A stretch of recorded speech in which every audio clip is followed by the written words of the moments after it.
I never thought I'd dip my toes into the dark web. It wasn't some fascination with the forbidden or a desperate hunt for illicit goods. No, it started as a dare. My roommate, Mark, was always teasing me about my vanilla life. So when he suggested I explore the dark web to prove I wasn't boring, I agreed. I shouldn't have. I'd been warned about the dangers, malware, hackers, the FBI, but curiosity gnawed at me. After setting up a VPN and downloading Tor, I found myself staring at a blank search bar. It felt anticlimactic, almost mundane. I typed in dark web forums and clicked on a random link. The forum was cluttered with posts, most of them harmless. Talk of cryptocurrencies, conspiracy theories, and encrypted communication tips. I was just about to log off when I saw a thread titled "The Shadow Market." The post was simple. Are you ready to see the darkest corners of the human soul? Enter at your own risk. A link followed, accompanied by a warning. No refunds. No second chances. Mark, who was peering over my shoulder, chuckled. Come on, you're not going to chicken out now, are you? I clicked. The website was stark. Black background, red text, and a single question. What do you seek? Underneath, there was a list of options. Some were predictable: drugs, weapons, fake IDs. But the last option chilled me. Experiences. Against my better judgment, I clicked it. A drop-down menu appeared with increasingly disturbing choices. Live streams, secret rituals, even haunted objects. My stomach churned as I hovered over one option. The Watcher's Room. It was expensive, $2,000 in Bitcoin, but Mark egged me on. It's just a scam. They're not actually gonna do anything. I transferred the money. Seconds later, I received an email with a link and a time, 2 a.m. tonight. At 1:55 a.m., I sat in the dark, laptop open, heart pounding. Mark had fallen asleep on the couch, snoring loudly, leaving me alone with my decision. When the clock hit 2 o'clock, I clicked the link. The screen turned black before a live feed appeared. It showed a dimly lit room with a single chair in the center. A figure sat in the chair, their face obscured by a burlap sack. A distorted voice crackled through my speakers. Welcome to the Watcher's Room. I froze, my mouth dry. The figure in the chair began to shift, as though they could hear the voice too. Tonight, you are not the only watcher. The camera panned slowly, revealing a second chair in the room, this one empty. A moment later, a door creaked open and someone walked in. My heart stopped. It was me. I stared at the screen, my mind racing. The figure that entered looked identical to me, down to the clothes I was wearing. They walked to the chair and sat down, their eyes staring directly into the camera. Into me. Mark's snores stopped. I turned around and saw him sitting up, wide-eyed, pointing at the laptop. Dude, what the hell is this? Before I could respond, the distorted voice spoke again. Let the game begin. The screen glitched, and the feed split into two views, one of the room and another of my apartment. The camera showed me sitting in front of the laptop, Mark standing behind me. I slammed the laptop shut, but the distorted voice echoed in the room. You can't hide. The lights flickered, and my phone buzzed. A notification from an unknown number popped up. Run. Mark grabbed my arm. We need to leave. Now. We bolted out of the apartment and into the night, but the paranoia followed us. Every shadow felt alive, every sound amplified. When we finally stopped at an all-night diner, I opened my laptop again, desperate for answers. The screen was blank, except for a single line of text. You are always being watched. The next morning, Mark and I returned to the apartment, but something was off. The door was slightly ajar. Inside, everything was untouched except for my laptop, which now sat open on the coffee table. The screen displayed a still image of the live feed from last night.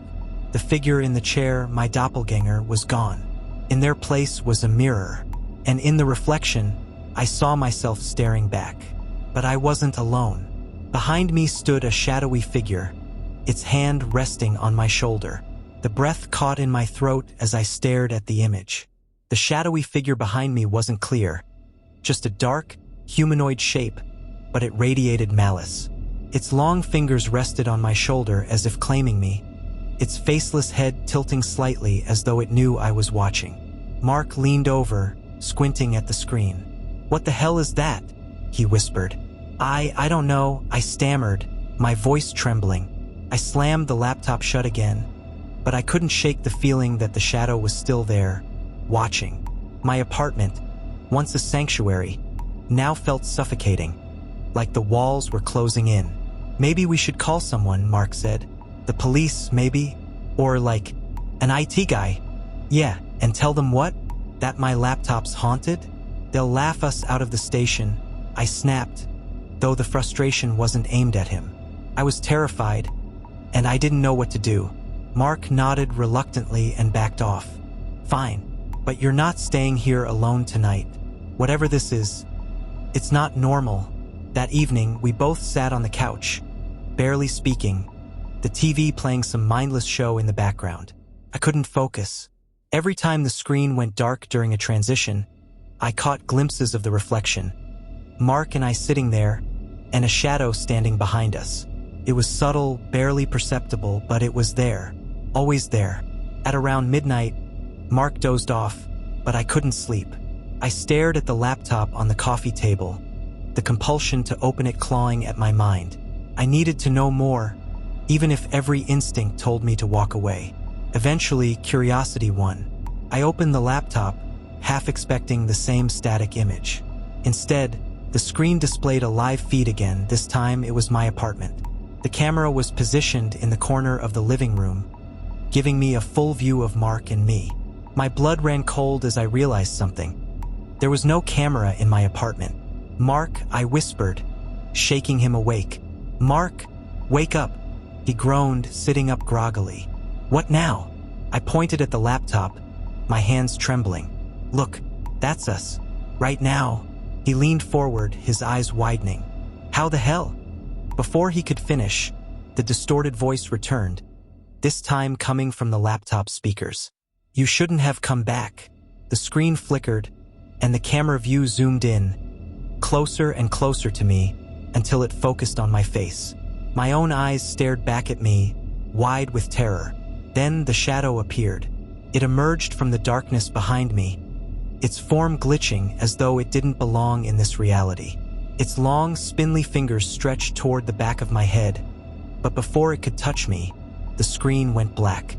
The lights in the apartment cut out at the same time, plunging us into darkness. "Mark!" I shouted, fumbling for my phone, the only source of light. But before I could unlock it, I felt something, a cold, unnatural presence behind me. I spun around, the phone's flashlight cutting through the darkness, but nothing was there. Mark grabbed my arm, his voice trembling. "We need to get out of here. Now!" We ran. I didn't even lock the door behind us. We bolted down the stairs and out into the street, not stopping until we were several blocks away. Mark flagged down a cab, and we rode in silence, neither of us daring to speak about what we'd just seen. When we finally reached his place, I collapsed onto his couch, my heart still racing. Mark locked every door and window, double-checking each one before sitting down beside me. "Okay," he said finally, breaking the silence. "What the hell is going on?" I shook my head. "I don't know. It's like they're watching us. Like it's following me." "Who's they?" "I don't know," I snapped, my voice cracking. "Whoever's behind that site, or whatever that thing is." Mark's expression darkened. "We need to report this. Maybe there's some way to trace the site." "No," I interrupted. "You don't understand. This isn't just some hacker. This is something else. Something wrong." Mark was about to argue when his phone buzzed. He glanced at the screen, and his face went pale. It's from you." "What?" He handed me the phone. The message was simple. "You can't run." The blood drained from my face. My hands shook as I checked my own phone, but there were no outgoing messages. Then Mark's TV turned on by itself. The screen was black, but the same distorted voice echoed through the room. "You invited us in."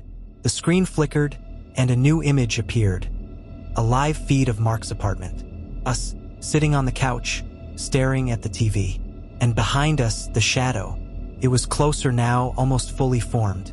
Its elongated limbs seemed to stretch toward us, its faceless head tilting as if studying us. Mark screamed, grabbing a lamp and throwing it at the TV. The screen shattered, but the voice persisted, now echoing from every device in the room. "You can't hide. You can't escape. You're ours now." The lights flickered, and the shadow moved. It wasn't on the screen anymore, it was in the room. That was the last coherent memory I have of that night. When I woke up, I was alone. Mark was gone. The police didn't believe me when I told them what happened. They said Mark must have left of his own accord, that he'd probably show up in a few days. But he didn't.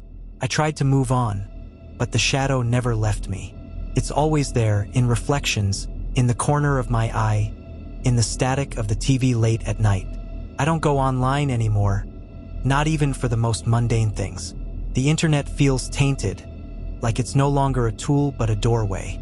And sometimes, late at night, I hear the distorted voice whispering in the dark. "You're still being watched.